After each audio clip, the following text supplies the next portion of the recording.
सभागृहामध्ये केवळ 42 सेकंद पत्ते खेळत नव्हते तर तब्बल 18 ते 22 मिनिटं पत्ते खेळत असल्याचा विधिमंडळ चौकशीचा अहवाल आहे आणि हा अहवाल मुख्यमंत्री उपमुख्यमंत्र्यांकडे सादर केल्याची माहितीही मिळतेय।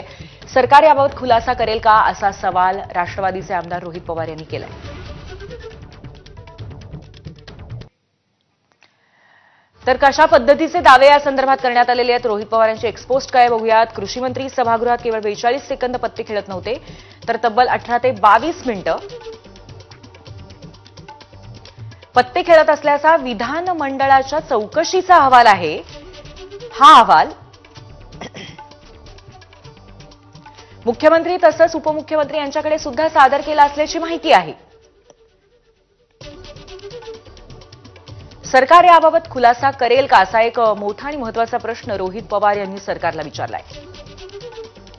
सभागृहात तब्बल 18 ते 22 मिनिटं पत्ते खेळणाऱ्या कृषी मंत्र्यावरती सरकार कारवाई करणार नसेल तर मुख्यमंत्र्यांना स्वर्गीय अटलजींच्या तर उपमुख्यमंत्री अजितदादांना स्वर्गीय यशवंतराव चव्हाणांच्या